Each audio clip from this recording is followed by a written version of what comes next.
దయగలిగినటువంటి మా కన్న తండ్రి, మీ పాదాలకు వందనాలు చెల్లించుకుంటాం తండ్రి. యొక్క ఉదయకాల సమయంలో మీ విలువైనటువంటి మాటలు, మా బ్రతుకులకు అవసరమైనటువంటి మాటలు, మా కుటుంబాన్ని పరలోకానికి చేర్చేటటువంటి మాటలు, బ్రతుకుతున్నటువంటి మాకునైనా మీ వాక్యం ఎంతైనా అవసరం కనుక మా ఆత్మలను రక్షించేటటువంటి శక్తిగల వాక్యాన్ని మేము సాత్వికంతో స్వీకరించే గొప్ప మనసును మా అందరికీ ప్రసాదింపచేయండి. మాట్లాడుతున్న నాకు సమయోచితమైన జ్ఞానాన్ని ప్రసాదింపచేయమని, కేవలం వినవారు మాత్రమే మమ్మల్ని మేము మోసపుచ్చుకోకుండా విన్న వాక్య ప్రకారంగా బ్రతికి మా బ్రతుకులను సిద్ధపాటు కలిగినటువంటి బుద్ధి గల కన్యకల వలె మేమందరము రెడీ అయ్యేలాగా కృప దయచేయమని మా ప్రభువును ప్రియరక్షకుడైన యేసుక్రీస్తు నామమున ప్రార్థన సమర్పించి అడిగి వేడుకుంటున్నాం తండ్రి. ఆమేన్. రామ నేర్పుతున్న అనుభవాలు అని ఒక మంచి ఆలోచనాత్మకమైనటువంటి సందర్భాన్ని మనం చాలా జాగ్రత్తగా ఆలోచిద్దాం. బైబిల్ని ధ్యానం చేస్తున్నప్పుడు అనేక సంఘటనలు, అనేక సందర్భాలు బైబిల్లో మనకి చదువుతూ ఉంటాం అక్కడక్కడ. అయితే అనేక రీతుల్లో మనకి దేవుడు పాఠాలు నేర్పిస్తూ ఉంటాడు. దేవుని వాక్యాన్ని మనము నిజంగా చాలా ఆశ, శ్రద్ధ కలిగి నేర్చుకుంటేనే మనకు బైబిల్లో ఉన్నటువంటి సందర్భాలు మనకు అర్థమవుతాయి. ఏమాత్రం ఆశ, శ్రద్ధ లేకపోతే బైబిల్ మనం ఎంతకాలం నేర్చుకున్నా, బైబిల్ పట్టుకుని వెళుతున్నా కూడా ఏమీ అర్థం కాదని చెప్పచ్చు. కనుక బైబిల్లో ఈరోజు రామ గురించినటువంటి అనుభవాలు మనము ఆశ కలిగి చాలా జాగ్రత్తగా మనం బైబిల్లో ఆలోచిద్దాం. ప్రతి మాట మనము కూలంకుషంగా రాసుకున్నట్లయితే మళ్ళీ మనం చదువుకొని అనేక మందికి నిజంగా ఇలాంటి విలువలతో కూడుకున్నటువంటి బ్రతుకును మన బ్రతుకులో కూడా కొనసాగించే ప్రయత్నం చేయడానికి అవకాశంగా ఉంటుంది. రైట్. కీర్తనల గ్రంథము 42వ అధ్యాయము. కీర్తనల గ్రంథము 42వ అధ్యాయము. కీర్తనల గ్రంథము 42వ అధ్యాయము మొదటి వచనాన్ని చదువుకుందాం. కీర్తనల గ్రంథము 42వ అధ్యాయము మొదటి వచనం. దుప్పి నీటి వాగుల కొరకు ఆశపడినట్లు. ఏముందండి? దుప్పి నీటి వాగుల కొరకు ఆశపడినట్లు దేవా నీ కొరకు నా ప్రాణము ఆశపడుచున్నది అని ఉంది. ఎంత బాగుంది! దుప్పి నీటి వాగుల కొరకు ఆశపడినట్లు ఎలా ఆశపడుతుందో దేవా నీ కొరకు నా ప్రాణము ఆశపడుతుందని మరి కీర్తనాకారుడు చెప్తున్నాడు. బాగా గమనించగా మనకి అలాంటి ఆశ మనకు ఉందంటారా? దుప్పి నీటి వాగుల కొరకు ఆశపడుతుంది, మరి దేవా నీ కొరకు నా ప్రాణము ఆశపడుతుంది అన్నట్లుగా మనము అలాంటి ప్రాణాలను రక్షించేటువంటి వాక్యాన్ని మనము ఆశపడుతున్నాము అనేది పరిశీలించుకోమని చెప్తుంది. రెండవ వచనం. నా ప్రాణము దేవుని కొరకు తృష్ణగుణి ఉన్నది అంటున్నాడు. పైన దుప్పి గురించి చెప్పాడు, కింద ప్రాణం గురించి చెప్తున్నాడు. నా ప్రాణము దేవుని కొరకు తృష్ణ కలిగిన ఆశ కలిగి ఉందంటున్నాడు. చూడండి, తృష్ణ కలిగి దేవుని కొరకు తృష్ణ కొనుచున్నది. తృష్ణ కొనుచున్నది అంటే దేవుని కొరకు తృష్ణ అంటే తృష్ణ కలిగినటువంటి అనుభవం కలిగి ఉండాలంట మనం దేవుని కొరకు. కనుక ఈ చివరి దినాలలో మనం నేర్చుకోవాల్సింది వాక్యం, సంపాదించవలసినది వాక్యం, కూడగట్టుకోవాల్సింది కూడా వాక్యమే, దాచుకోవాల్సింది కూడా వాక్యమే. అలాంటి వాక్యాన్ని మనము ఎంతగా కొనియాడబడేటట్టుగా మన జీవితంలో కొనసాగిస్తున్నాం అన్నది మనం ఎప్పటికప్పుడు పరిశీలించుకోవాలి. కీర్తనల గ్రంథము 119వ అధ్యాయం. కీర్తనల గ్రంథము 119వ అధ్యాయము 72వ వచనాన్ని కూడా ఒకసారి చదువుకుందాం. 119:72. వేల కొలది వెండి బంగారు నాణముల కంటే, ఏమండి, వేల కొలది వెండి బంగారు నాణ్యముల కంటే నీవిచ్చిన ధర్మశాస్త్రము నాకు మేలు అంటున్నాడు. చూడండి, నిజంగా ఇది క్రైస్తవులకి అర్థం కావట్లేదని చెప్పాలి, కానీ కీర్తనాకారుడు చక్కగా చెప్తున్నాడు. చూడండి, వెండి బంగారముల కన్నా నీవిచ్చిన ధర్మశాస్త్రం నాకు చాలు నాయన ఈ జీవితానికి అంటున్నాడండి. నిజంగా విలువ అర్థమైనటువంటి వాళ్ళకి 66 పుస్తకాలు విలువ తెలుస్తుంది. ఆ విలువలో ఉన్నటువంటి, ఆ వాక్యంలో ఉన్నటువంటి ఆశ తృష్ణ ఉన్నటువంటి వాళ్ళకి దీని విలువ అర్థమవుతుందని చెప్తున్నాడు. వెండి బంగారముల కన్నా నీవు ఇచ్చిన ధర్మశాస్త్రం నాకు చాలు అంటున్నాడు. చూడండి, నాకు చాలు అంటే అది చాలు నాకు ఈ జీవితానికి, అదే నాకు మేలు అంటున్నాడు. మీకు పాయింట్ అర్థమవుతుందో లేదు. ఇంకొక వచనాన్ని కూడా మనం గమనిస్తే సామెతల గ్రంథము 16వ అధ్యాయము 16వ వచనంలో కూడా ఏముందో చూద్దాం. సామెతల గ్రంథము 16వ అధ్యాయము 16వ వచనం. 16 అపరంజిని సంపాదించుట కంటే జ్ఞానము సంపాదించుట ఎంతో శ్రేష్టము అన్నాడు. అన్నిటికంటే శ్రేష్టం జ్ఞానాన్ని సంపాదించడం శ్రేష్టం అంట కదండి. వెండిని సంపాదించుట కంటే తెలివిని సంపాదించుట ఎంతో మేలు, ఎంతో మేలు. తెలివి అంటే పైన చెప్పినటువంటి జ్ఞానమే తెలివి. జ్ఞానంతో కూడుకున్నటువంటి తెలివిని సంపాదించడం ఎంతో మేలు. ఆ ధర్మశాస్త్రాన్ని 66 పుస్తకాలు మనకు అర్థమైన రోజు మన జీవితానికి మేలు. ఇదే క్షేమము, శ్రేయస్కరము, వెండి బంగారాల కన్నా విలువ గలది. వీటన్నిటి మనం పరిశీలించగలిగితే దుప్పి నీటి వాగుల కొరకు ఆశపడుతుందని ఒకటి కనపడుతుంది. కానీ ఒక క్రైస్తవుడు దేవుని వాక్కుల కొరకు ఆశపడుతున్నాడా, తృష్ణ కలిగి ఉన్నాడా అన్నది మనం పరిశీలించగలిగితే వెండి బంగారాలకు ఉన్నంత ఆశ తృష్ణ నిజంగా వాక్యం పట్ల లేదని మనకు క్లియర్గా అర్థమైపోతుంది. కనుక బాగా గమనించాలి ఇవన్నీ. మనం అపరంజిని సంపాదించట కంటే దేవుని వాక్యమును సంపాదించట ఎంతో శ్రేష్టం, శ్రేష్టం, శ్రేష్టం. దేవుని వాక్యం వింటున్నటువంటి మీరు ఏం సంపాదించుకుంటున్నారో అని అడుగుతున్నాడు. దేవుని వాక్యాన్ని వింటున్నారు కదా, మీరు ఏం సంపాదించుకుంటున్నారు? మేలును సంపాదించుకుంటున్నారా? ఆత్మలను రక్షించేటటువంటి ఆ శక్తిగల వాక్యాన్ని మీరు సంపాదించుకుంటే రేపు మీరు ఆత్మను సంపాదించుకుంటారని దేవుని వాక్యం సెలవిస్తారు. బాగా గమనించగలిగితే ఏమండి, మోషే గారు నిజంగా చదువుకున్నటువంటి మంచి వ్యక్తి. అందరికంటే ఎక్కువ గొప్ప చదువు చదివింది ఎవరు అంటే మోషే గారు. అలాంటి గొప్ప మోషే గారు ఏమంటే 40 సంవత్సరాలు చదివాడండి. 40 సంవత్సరాలు చదివాడు. ఇంత చదువు చదివినా కూడా మరి అవసరమైనటువంటి దేవుని జ్ఞానాన్ని నేర్చుకోవటానికి మళ్ళీ దేవుని జ్ఞానాన్ని మళ్ళీ 40 సంవత్సరాలు నేర్పించాడు మిథ్యానవనంలో. లోకానుసారమైనటువంటి జ్ఞానం 40 సంవత్సరాలు చదివినా ఈ జ్ఞానం నేను పరలోకానికి తీసుకెళ్లదు నాయన అని చెప్పి మళ్ళీ మరి ఆ యొక్క మిథ్యాను అరణ్యములో గొర్రెల కాపరిగా ఉన్నప్పుడు మళ్ళీ 40 సంవత్సరాలు దేవుని యొక్క వాక్యాన్ని నేర్పించాడు. కనుక లోకంలో ఎంత గొప్ప చదువులు చదివినప్పటికీ కూడా నిన్ను పరలోకానికి చేర్చేది దేవుని జ్ఞానం. అదే నీకు శ్రేష్టం, అదే నీకు మేలు అని చెప్తున్నప్పుడు మనం ఒకవేళ లోక జ్ఞానంతోనే ఆగిపోయేమేమో, అయితే నీకు మేలైన దీన్ని ఇంకా పొందుకోలేదని చెప్పచ్చు.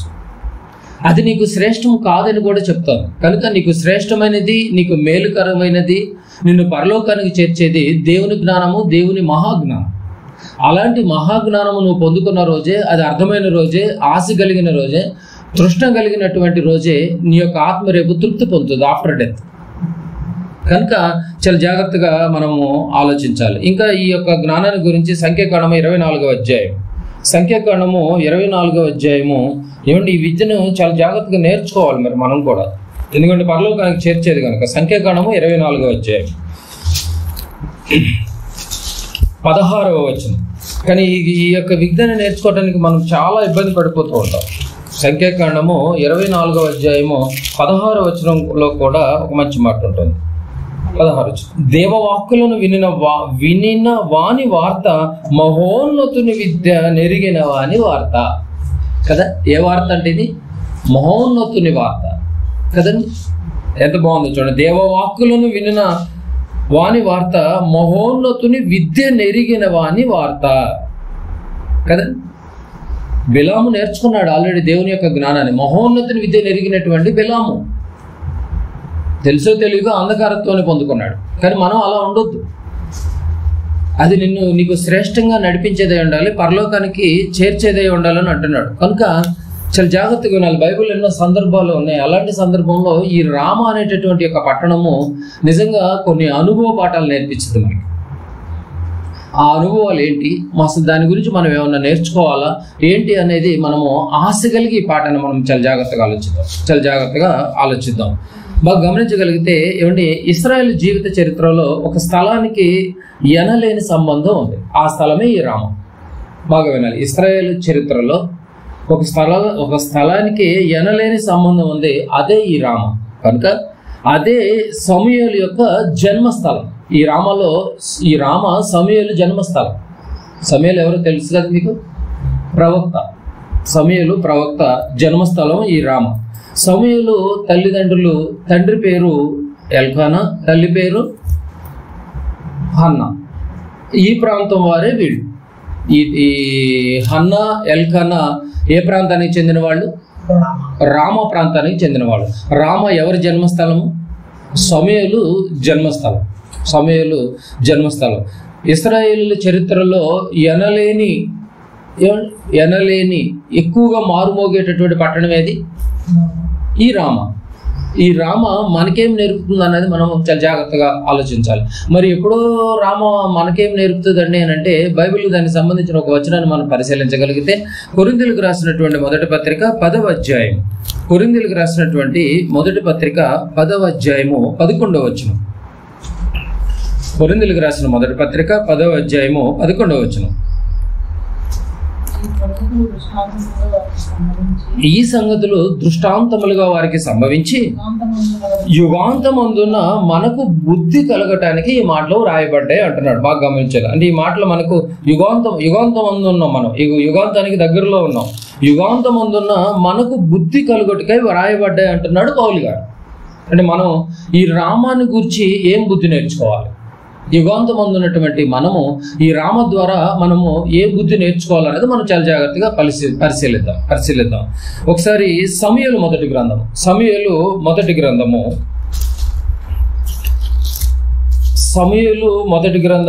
మొదటి వచనం, మొదటి అధ్యాయము మొదటి వచనం. సమూయేలు మొదటి గ్రంథము బాగా గమనిద్దాం. సమూయేలు మొదటి గ్రంథము మొదటి వచనం. ఎఫ్రాయిము మన్యమందు రామతయీము పట్టణము ఓ వాడు ఒకడుండెను. ఏమండి? రామతయీము పట్టణపు వాడు ఒకడుండెను. దీన్ని రాగా అది రామ అని పిలువబడుతుంది. 19వ వచనం. ఒకడుండెను, అతని పేరు ఎల్కానా. అతడు ఎఫ్రాయిము వాడైన నూపునకు పుట్టినటువంటి తోహు కుమారుడైన ఎలిహేమునకు జనమైన యెరోహాము కుమారుడు. అతనికి 2 భార్యలు ఉండేరు. ఎల్కానా గురించినటువంటి సందర్భాన్ని చెప్తున్నాడు. ఇతను ఏ పట్టణానికి సంబంధించిన వాడు? రామ పట్టణానికి సంబంధించినటువంటి వాడు. 19వ వచనం. తర్వాత వారు ఉదయం ముందు వేగిరమే లేచి యెహోవాకు మొక్కి తిరిగి రామాలోనికి తమ ఇంటికి వచ్చిరి. ఎప్పటికప్పుడు వాళ్ళ ఊరేది, వాళ్ళ యొక్క పట్టణం ఏది? రామ. ఎల్కానా, హన్నా వారి యొక్క పట్టణం ఏది? రామ. ఎప్పటికప్పుడు వాళ్ళు ఎక్కడికి వస్తారు? రామాలోని తన ఇంటికి వచ్చిరి. రామాలోని తన ఇంటికి వచ్చారంట. వీళ్ళ యొక్క పట్టణం రామ. రామ అంటే ఎత్తైన స్థలం. రామ అంటే ఇది ఎత్తైన స్థలం, ఉన్నతమైనటువంటి స్థలం. రామ అంటే ఎత్తైన స్థలం, ఉన్నతమైనటువంటి స్థలం. ఈ స్థలానికి ఎత్తైన స్థలము, ఉన్నతమైన స్థలం అంటే ఈ రామ అనేటువంటి పట్టణానికి ఎక్కి వెళ్ళాలి వీళ్ళు. అంటే అది అప్పర్లో ఉంటుంది అనమాట. ఎక్కి వెళుతూ ఉండాలి. ఈ యొక్క వీళ్ళు ఎల్కానాను హన్నా వాళ్ళు ఎక్కి వెళుతూ ఉండాలి. అంటే సమూయేలు గారికి ఇల్లు ఒకటి ఉంది. ఎక్కడుంది? దీన్ని బట్టి ఎక్కడుంది? రామాలో ఉంది. ఎక్కడ సేవా పరిచర్య జరిగినా అక్కడికి వెళ్ళి సేవ తీర్చుకుంటూ ఉంటాడు ఈ రామాలో. ఆ చుట్టుపక్కల ఎక్కడ సేవా పరిచర్య జరిగినా ఎక్కడికి చేరుకుంటూ ఉంటాడు? రామ పట్టణానికి చేరుకుంటూ ఉంటాడు అనమాట. రామాలో ఉన్నాడు ఇప్పుడు సమూయేలు గారు. రామాలో ఉన్నాడు. వారి తల్లిదండ్రులు ఎల్కానా, హన్నా వాళ్ళ తల్లిదండ్రులు. రైట్, బాగుంది. 9వ అధ్యాయము సమూయేలు 9వ అధ్యాయం. సమూయేలు గ్రంథము 9వ అధ్యాయము 14వ వచనాన్ని కూడా చదువుకుందాం. 14వ వచనం. 9:14 పరిశీలిద్దాం. ఈ రామ గురించి మనం ఏమి నేర్చుకున్నామో గమనిద్దాం. వారు ఊరిలోనికి రాగా ఉన్నతమైన స్థలమునకు పోవచ్చున్న సమూయేలు వారికి ఎదురుపడెను. చూసారు, అది ఉన్నతమైన స్థలం. రామ అంటే ఏ స్థలము? రామ పట్టణం ఉన్నతమైన స్థలం, ఎత్తైన స్థలం. వారు ఊరిలోనికి రాగా ఉన్నతమైన స్థలమునకు పోవచ్చున్న సమూయేలు వారికి ఎదురుపడెను. అంటే ఉన్నతమైనటువంటి స్థలంగా ఒకటి మనకి కనిపిస్తుంది కదా. రైట్. 19వ వచనం రామా ఉన్నతమైన స్థలంగా కనిపిస్తుంది. మొదటి సమూయేలు 1వ అధ్యాయం 19వ వచనం. మొదటి సమూయేలు 1వ అధ్యాయము 19వ వచనం. అది ఉన్నతమైన స్థలం అంటానికి ఇక్కడ ఒక రెఫరెన్స్ చూసామన్నమాట మనం. రైట్. 19వ వచనం. తరువాత వారు ఉదయమందు వేగిరిమే లేచి యెహోవాకు మొక్కి తిరిగి రామాలోనికి తన ఇంటికి వచ్చిరి. చూసారా, తిరిగి రామాలోని తన ఇంటికి వచ్చిరి. ఇది సమూయేలు యొక్క జన్మస్థలంగా మనకి కనిపిస్తుంది. సమూయేలు జన్మస్థలం తిరిగి ఇంటికి వచ్చినట్టు కనిపిస్తుంది. ఆ ఇల్లు ఉన్నతమైనటువంటి స్థలంలో ఉంది, ఆ రామం అనేటటువంటి పట్టణం. వారి తల్లిదండ్రులు ఎల్కానా, హన్న. చక్కగా మనం గమనిస్తాం. వారు తిరిగి వారి యొక్క జన్మస్థలానికి వస్తూ ఉంటున్నారు అనమాట. రైట్. 7వ అధ్యాయంలోకి వెళ్దాం ఒకసారి. సమూయేలు మొదటి గ్రంథము 7వ అధ్యాయము. సమూయేలు మొదటి గ్రంథము 7వ అధ్యాయము 16-17 వచనాలు కూడా చూద్దాం. 7వ అధ్యాయము 16-17 వచనాలు. ఏటేటా అతడు బేతేలునకు గిల్గాలునకును మిస్సాకును తిరుగుచు ఆ స్థలముల యందు ఇశ్రాయేలులకు న్యాయము తీర్చుచు వచ్చెను. ఏమంటే ఇశ్రాయేలులకు న్యాయము తీర్చుచు వచ్చెను. ఇది న్యాయము తీర్చే స్థలంగా కూడా ఒకటి మనకు కనిపిస్తుంది ఈ రామ. రైట్. 17వ వచనం. మరియు అతని ఇల్లు రామాలో నుండి నందున అతని ఇల్లు ఎక్కడుంది? రామాలో ఉండి ఏం చేస్తున్నాడు? తీర్పులు తీరుస్తున్నాడు. సమూయేలు గారు బాగా గమనించాలి. రామాలో ఉండి తీర్పులు తీరుస్తున్నాడు. అచ్చటికి తిరిగి వచ్చి అచ్చటి కూడాను న్యాయము తీర్చుచుండెను. రామాలోనే న్యాయం తీర్పులు తీరుస్తుంది. అతని ఇల్లు రామాలో ఉన్నందున చూడండి, అతని ఇల్లు రామాలో ఉన్నందున అచ్చటికి తిరిగి వచ్చి అచ్చట కూడాను చూడండి, అచ్చట కూడాను న్యాయము తీర్చుటూ మరియు అతడు అక్కడ యెహోవాకు బలిపీఠం కూడా కట్టినట్టుగా కూడా కనిపిస్తుంది. రామ అనేటటువంటిది వాటి జన్మస్థలంగా కనిపిస్తుంది. వారి తల్లిదండ్రులు కూడా అక్కడే ఉన్నారు. అది ఎత్తైన స్థలంగా కనిపిస్తోంది. అక్కడ తీర్పులు ఎక్కడ పరిచర్య జరిగినా కూడా మళ్ళీ తిరిగి అక్కడ ఇంటికి వస్తున్నట్టుగా కనిపిస్తుంది కదా. అక్కడ తీర్పులు తీర్చే స్థలంగా కూడా ఒకటి కనిపిస్తోంది కదా. ఆ తీర్పులు తీర్చిన స్థలమే కాదు, అక్కడ ఒక బలిపీఠం కూడా కట్టినట్టుగా కూడా కనిపిస్తుంది. రామ చూడండి, సమూయేలుని బట్టి రామ ఎంత మారుమోగిపోతుందో మీరు బాగా గమనించాలి కదా. ఎంత బాగుంది. సమూయేలు జన్మస్థలం, అక్కడ ఒక అతని ఇల్లుంది, ప్రవక్త నివసించే స్థలం అది. అంతే కదండి, సమూయేలు ప్రవక్త కదా. ప్రవక్త నివసించే స్థలము, ఇశ్రాయేలులకు న్యాయం తీర్చే స్థలము, నెక్స్ట్ బలిపీఠం కట్టిన స్థలము. రైట్. ఇశ్రాయేలులకు రాజు కావాలని అడిగిన స్థలం కూడా అదే. ఇశ్రాయేలులకు మొట్టమొదటి రాజు కావాలని అడిగిన స్థలం కూడా ఈ రామానే. ఏమండి, మరి కూషు కుమారుడు అనేటువంటి సౌలు మొట్టమొదటగా సమూయేలును కలిసినటువంటి స్థలం కూడా ఈ రామానే. సౌలు సమూయేలుని కలిశాడు. ఫస్ట్ కలిసింది కూడా ఈ రామ అని కూడా చెప్పొచ్చు. ఈ రామ ఏ ప్రాంతానికి చెందిందంటే నఫ్తాలి గోత్రానికి పంచబడింది అనమాట. అప్పుడు భూభాగాలను పంచేటటువంటి విషయంలో నఫ్తాలి గోత్రానికి చెంది. ఒకసారి చూడవచనాన్ని కూడా చూద్దాం. యెహోషువ గ్రంథము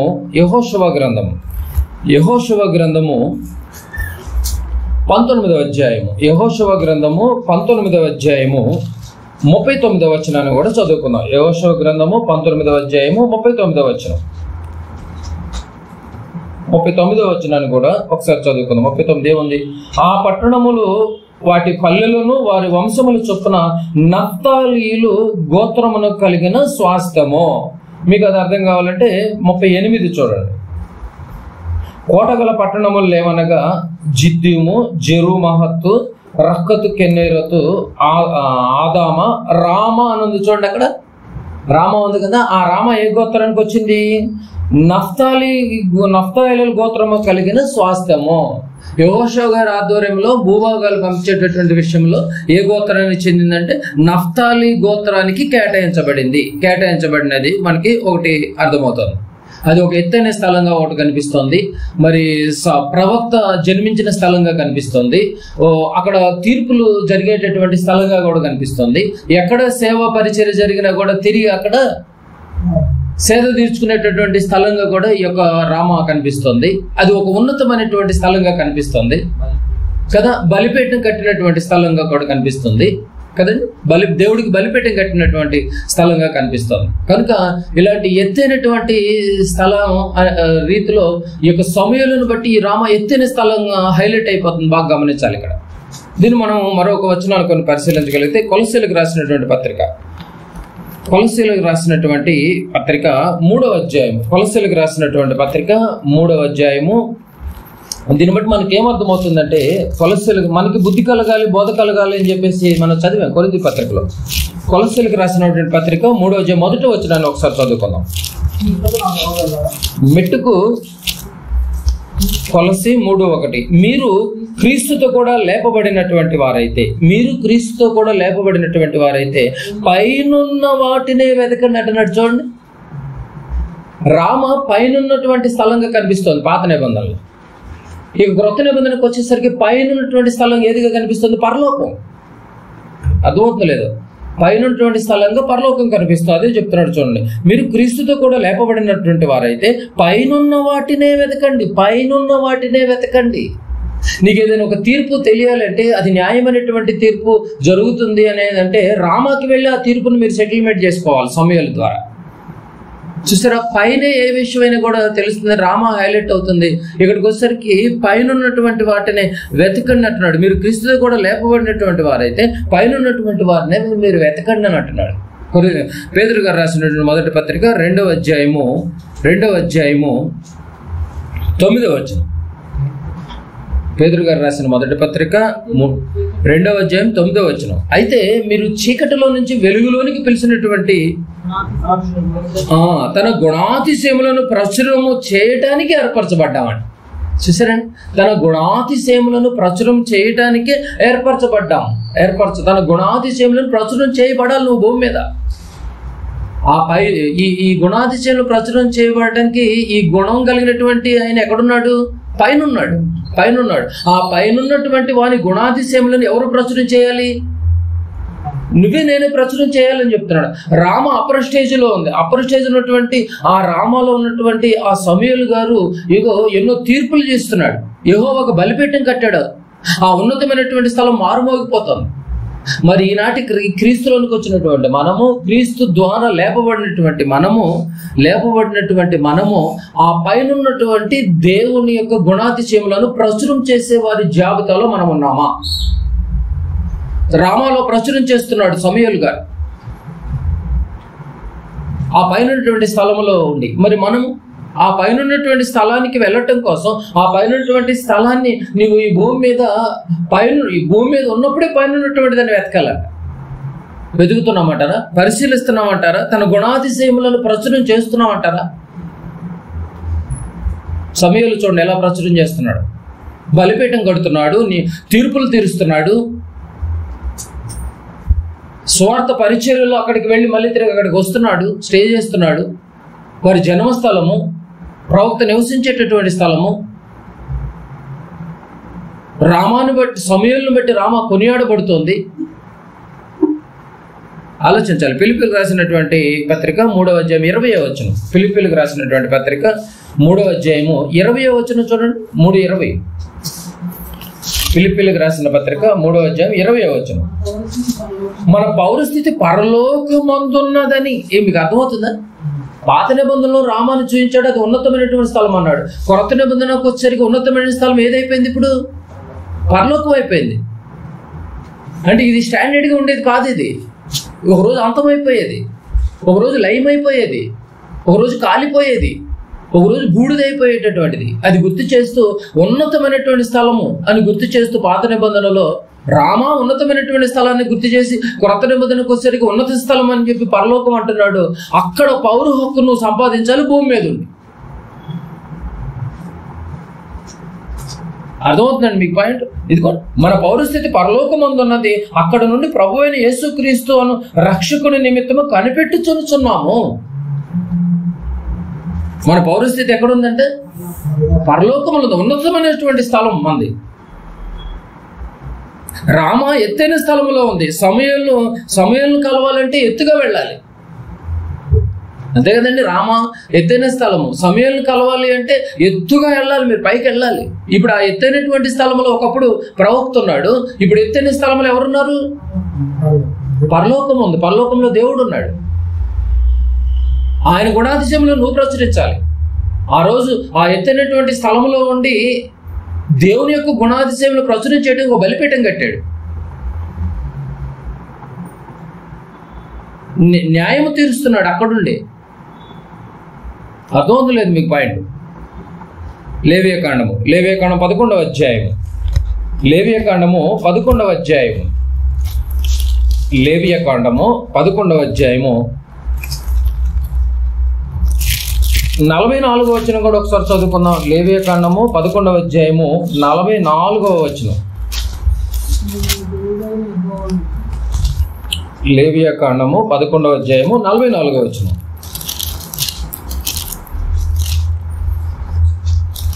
ఏముందండి? నీ దేవుడైన యెహోవాను మీ దేవుడైన యెహోవాను నేను పరిశుద్ధుడును కనుక మీరును పరిశుద్ధులై ఉండునట్లు మిమ్మును మీరు పరిశుద్ధపరచు కొనవాలని అంటున్నాడు. చూడండి, మిమ్మును కూడా మీరు పరిశుద్ధపరచుకోవాలంటున్నాడు. ఆ ఎత్తైనటువంటి స్థలానికి వెళ్ళాలంటే పరిశుద్ధులే వెళ్ళగలుగుతారండి. కాబట్టి ఆ ఎత్తైన స్థలంలో ఉన్నటువంటి వాడు పరిశుద్ధుడు. మీరు కూడా ఆ ఎత్తైన స్థలానికి వెళ్ళాలంటే మీరు కూడా పరిశుద్ధంగా ఉండాలంటున్నాడు. అంత ఈజీ కదా ఎత్తైనటువంటి స్థలానికి వెళ్ళాలి. పేతురు గారు రాసినటువంటి మొదటి పత్రిక బాగా గమనించాలి. పేతురు గారు రాసినటువంటి మొదటి పత్రిక 1వ అధ్యాయం. పేతురు గారు రాసిన మొదటి పత్రిక 1వ అధ్యాయము 14, 15, 16 వచనాలు కలిసి ఉంటాయి. ఏమండి? నేను పరిశుద్ధుడిని కనుక చూసారా, నేను పరిశుద్ధుడై ఉన్నాను కనుక మీరును పరిశుద్ధులై ఉండుడని వ్రాయబడి ఉన్నది. ఎక్కడ? లేవియకాండంలో వ్రాయబడి ఉన్నది. కాగా మీరు విధేయులకు పిల్లలై మీ పూర్వపు అజ్ఞాన దశలో మీకుండిన ఆశలను అనుసరించి ప్రవర్తింపక్క. అది అజ్ఞాన దశ. అది ఇప్పుడు జ్ఞానంలోనికి వచ్చేసాం మనం. ఏమంటే జ్ఞానంలోనికి వచ్చేసాం. ఆ జ్ఞాన దశలో మీ కుండిన ఆశలను అనుసరించి ప్రవర్తించక మిమ్మల్ని పిలిచిన వాడు పరిశుద్ధుడై ఉన్న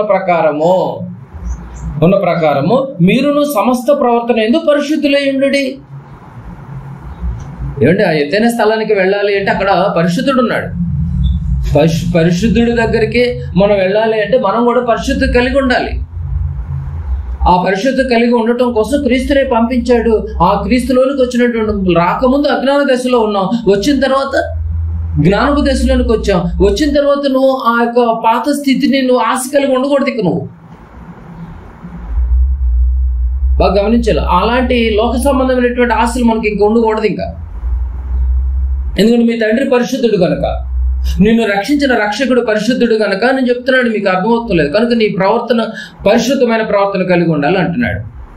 ఫిలిప్పీయులకు రాసినటువంటి పత్రిక. ఆ ఎత్తైన స్థలం గురించి నిజంగా పాత నిబంధనలో రామాను చూపించాడు, ఇక్కడికి వచ్చేసరికి పరలోకం అని చూస్తున్నాడు. చూడండి, ఫిలిప్పీయులకు రాసినటువంటి పత్రిక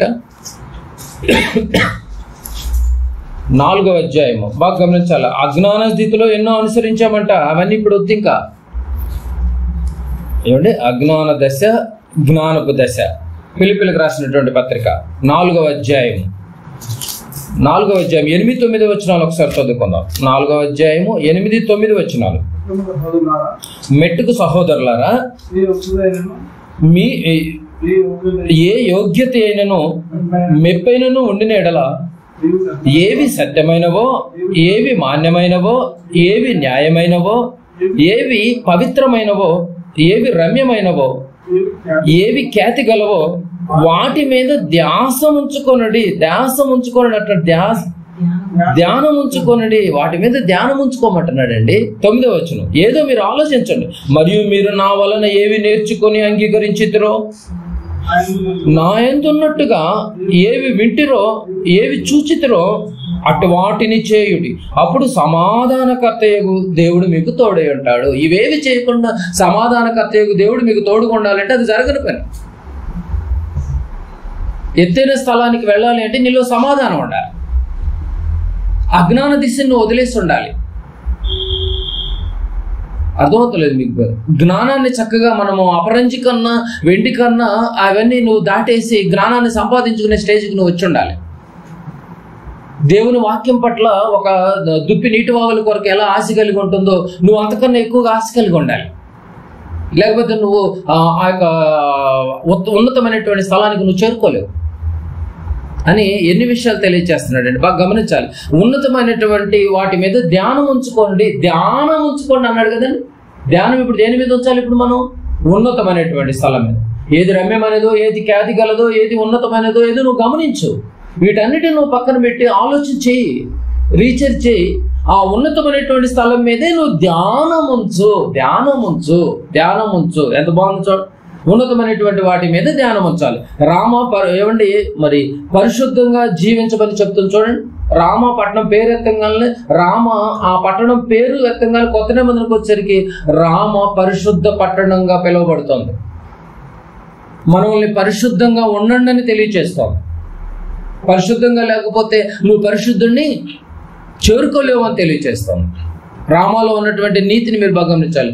ఉన్నతమైనటువంటి వాటి మీద మనస్సు పెట్టుకోమని చెప్తాను రామ. భూ సంబంధమైనటువంటి వాటి మీద కాదు, ఉన్నతమైనటువంటి వాటి మీద మనసు పెట్టుకోమని చెప్తుంది రామ. బాగా ఆలోచించాలి. పరిశుద్ధతను మర్చిపోయేమేమో దేవుడు పరిశుద్ధులను చూస్తున్నాడు అని గుర్తు చేస్తుంది రామ. అర్థమవుతలేదు మీకు పాయింట్? తిమోతికి రాసినటువంటి 2వ పత్రిక, తిమోతి గారికి రాసినటువంటి బైబిల్లో ప్రతి వచనాన్ని మనం పరిశీలించగలిగితే అన్ని ఇలాంటి కోణంలోనే ఉంటాయండి. తిమోతికి రాసినటువంటి 2వ పత్రిక 2వ అధ్యాయం 22వ వచనం. 2వ అధ్యాయము 22వ వచనం. తిమోతి గారికి రాసినటువంటి 2వ పత్రిక 2:22. నీవు యవనేచ్ఛల నుండి పారిపోము, పవిత్ర హృదయులై అని ఉంది చూడండి.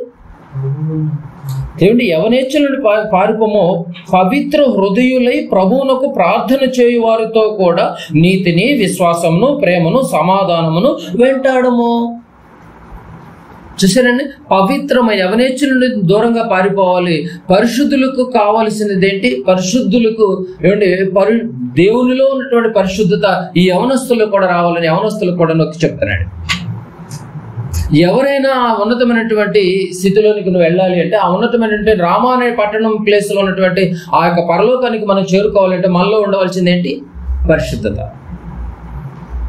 బాగా గమనించగలిగితే ఇప్పటి వరకు రామ అనేటటువంటి పట్టణం మనకు ఒక ఉన్నతాన్ని గుర్తు చేస్తుంది, అది పరలోకాన్ని గుర్తు చేస్తుంది. అక్కడికి వెళ్ళాలంటే పరిశుద్ధంగా ఉండాలని గుర్తు చేస్తుంది, లేకపోతే వెళ్ళలేమని గుర్తు చేస్తుంది.